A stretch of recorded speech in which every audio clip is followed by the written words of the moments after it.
Dans un petit village paisible, vivait Malia, une fillette de 9 ans, avec des yeux pétillants qui adorait être dans son jardin secret, un petit coin où elle aimait passer du temps seule. C'était un endroit paisible, rempli de fleurs éclatantes, d'arbustes parfumés et de petits insectes, dansant sous le soleil et de petites pierres colorées qu'elle avait collectées au fil des ans. Malia aimait surtout cet endroit parce qu'il était calme. Là, elle pouvait réfléchir et rêver, loin des regards et des attentes des adultes. Mais ces derniers temps, quelque chose avait changé. Malia se sentait souvent triste. À l'école, elle trouvait difficile de se concentrer. Et à la maison, elle avait l'impression que ses parents ne la comprenaient pas. Un poids pesait sur son cœur. Mais elle n'arrivait pas à expliquer ce qu'elle ressentait. Chaque fois qu'elle essayait de parler à ses parents, ils lui répondaient « Tu es une enfant, Malia. Tu n'as pas besoin de te plaindre. Fais ce qu'on te dit. » Ces mots la blessaient profondément. Elle voulait parler, partager ce qu'elle ressentait. Mais à chaque tentative, elle était ramenée au silence.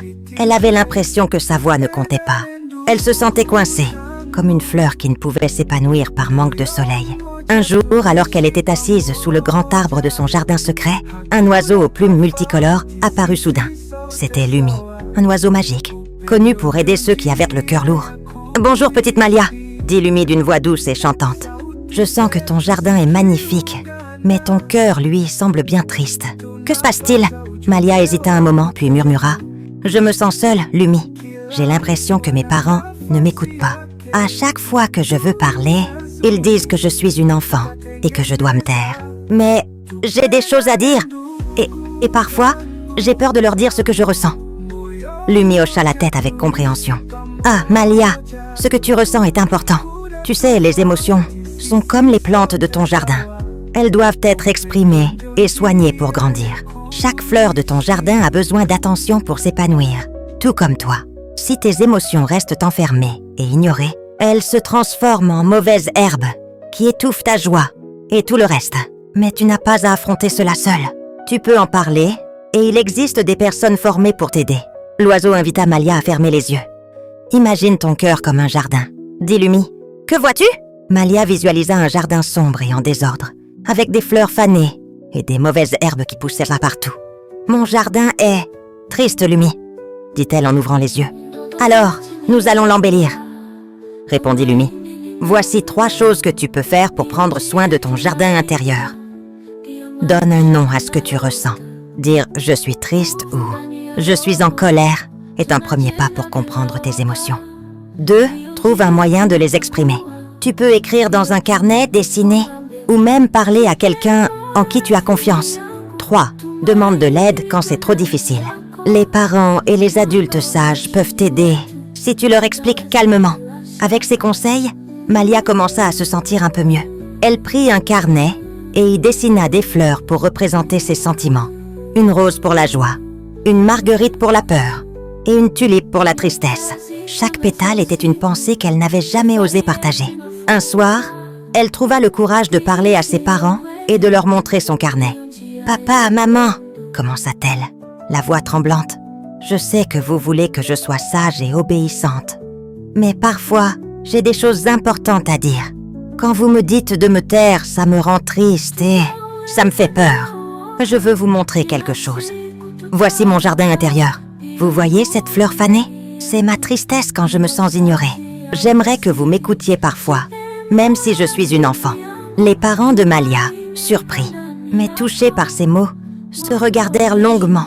Ils se souvenaient de leur propre enfance, où ils devaient eux aussi se taire et obéir sans poser de questions.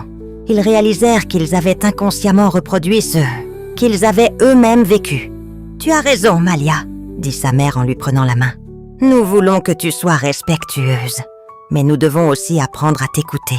Nous ne voulons pas que tu grandisses avec des frustrations comme nous en avons eu. Nous ne voulons pas que tu te sentes comme nous nous sommes parfois sentis quand nous étions enfants. Merci de nous avoir parlé. Les mots ont du pouvoir, ma fille, » dit son père. « Ton bonheur est précieux et nous sommes là pour te guider. » Pour s'assurer de mieux comprendre les besoins de leur fille, ils décidèrent de consulter une conseillère familiale. Celle-ci leur expliqua que l'écoute active et la discrétion étaient essentielles pour le bien-être des enfants et leur donna des outils pour mieux communiquer en famille Elle les encouragea à toujours prendre le temps d'écouter Malia, même dans les moments de stress. Peu à peu, l'ambiance changea dans la maison. Les parents de Malia apprirent à poser des questions, à écouter sans interrompre et à reconnaître les émotions de leur fille. Quant à Malia, elle retrouva sa joie et son énergie. Elle se sentit de plus en plus libre d'exprimer ce qu'elle ressentait. Son jardin secret, autrefois assombri par le poids de ses émotions, refleurit avec éclat, et son jardin intérieur devint un espace lumineux et fleuri. Malia comprit qu'il était important de parler de ses émotions. Mais surtout, ses parents comprirent que l'écoute était une clé précieuse pour l'épanouissement de leur enfant. Ensemble, ils avaient planté les graines d'un avenir plus serein et heureux. Conseil pour les parents. 1. Écoutez activement et sans jugement. L'écoute active ne remet pas en question votre autorité. Elle renforce la confiance et aide votre enfant à se développer. Évitez de minimiser les émotions de votre enfant avec des phrases comme « Tu es trop jeune pour comprendre ». L'éducation rigide ne doit pas empêcher les enfants de grandir émotionnellement. Consultez des professionnels compétents. Consultez un spécialiste.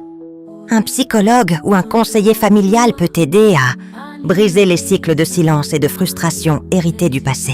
Faire preuve de sagesse et de discrétion. Protégez votre enfant des jugements extérieurs et veillez à ne pas exposer ses fragilités à d'autres. Pour préserver son bien-être, créez un environnement sain. Assurez-vous que l'enfant grandisse dans une atmosphère d'amour, de patience et de soutien. Activité interactive. Le jardin des mots. Invitez vos enfants à dessiner leur propre jardin des mots. Chaque fleur représente une émotion. Joie, tristesse, peur, colère. Demandez-leur de raconter ce que chaque pétale signifie. Puis prenez le temps de discuter et d'écouter leurs pensées. Cela ouvre la porte à des conversations profondes et bienveillantes. Écouter et comprendre les émotions d'un enfant est essentiel pour cultiver sa confiance et son épanouissement. Un enfant qui est encouragé à s'exprimer devient un adulte équilibré et heureux.